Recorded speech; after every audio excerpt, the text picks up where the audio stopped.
with the 49. By the way, Ceballos did get a 50 on his dunk last year, but that was after the competition was basically wrapped up. Here's Weatherspoon, power dunker. Reminds me of a young Charles Barkley. Well, he's carrying some weight. That's all right. Now, he did not make an attempt to jam, so as I understand, Clarence Weatherspoon will have another opportunity here. It won't be a replacement. He'll get another opportunity. So that doesn't count. He'll get a chance to do it again. But remember, Ceballos did not get to do it because he actually tried to jam it through the hoop. This year, you must make an attempt on the rim. Come on now, not bad. Not bad. Now, he got a few 10s over there from the players. The Shaq gave him a 10. He brought that one. All right, let's listen to it. That was a great dunk. I think the people just don't know who Clarence Weatherspoon is, but watch this. I mean, that's a serious dunk with power.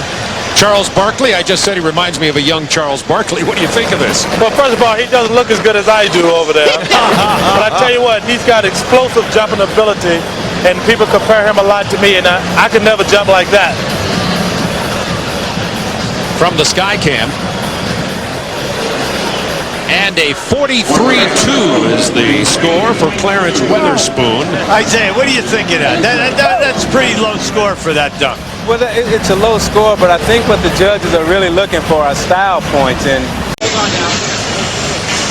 any predictions on what Weatherspoon might try to do something here? Isaiah, Charles, what do you think about Weatherspoon? Well, I'm going to let Charles defer to Weatherspoon because that's his protege. I'll tell you what, he was very impressive the first dunk. He got great legs and great power, big butt. That's going to help him jump even higher. I'm looking forward to it. Big lob. Oh! Okay, Charles Barkley, what do you think? I tell you what, that dunk is going to look even better in slow motion because he almost hit the rim. I mean, he can get up. I mean, it's going to look better in slow motion. Here it is in slow-mo, Charles.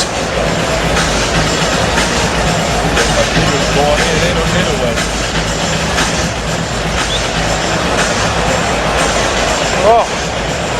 Okay, let's look at it again, and this time we're going to listen to it.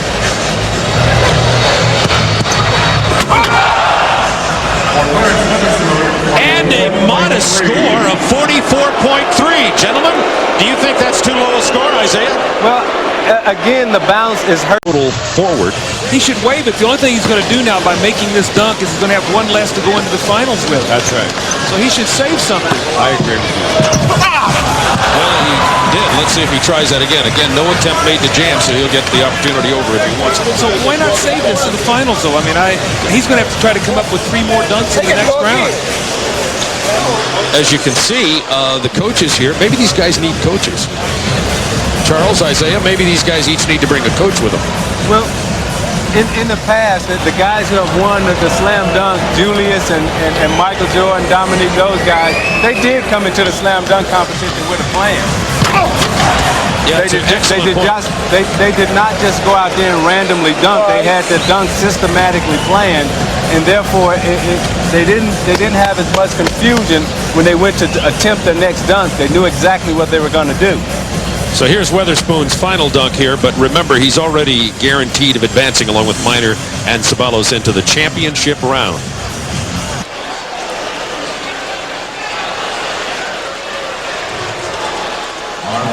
When the PA announcer announced the 3 who advanced, Minor, Weatherspoon, and Ceballos, it meant David Benoit, the hometown favorite, didn't, and there was a boo that came up from the crowd. But Harold, Minor, Weatherspoon, and Ceballos will now go to the final round. They'll each have 3 dunks, just like in the first, with the top 2 scores counting, and Craig Sagers with our judges.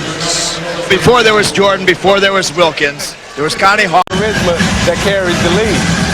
We may have to draft Charles Barkley back into this event. Be ready, Charles. Here is Clarence Weatherspoon.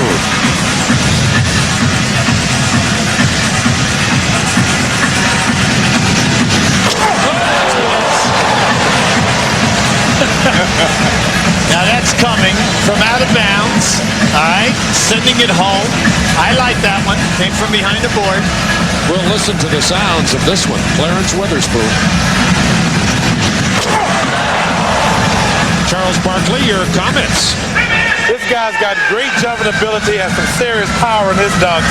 That's a pretty rare thing to have, power and jumping ability. That's a great dunk. And a pretty good score. The judges are being tough. A 44-7. Weatherspoon says, what do I have to do? You have to reach into your bag. That's what you have to do tonight. Dr. J made it very clear for his third dunk in order to advance. And here comes the power dunker, Clarence Weatherspoon. Yeah, remember we said you're going to use power. You can't hit the rim. He caught the rim. A bad bounce, but Clarence will get an opportunity to do that again. Clyde the glide from the doctor's dunk. See, now he's going to go away from that dunk and do another one now. So it's like, instead of trying to repeat that, well, maybe He's coming back. Oh, he's just... Yeah. It's like putting in golf, right? That's the longest bounce off a missed dunk in history. That bounced all the way out to half court, but did not go down.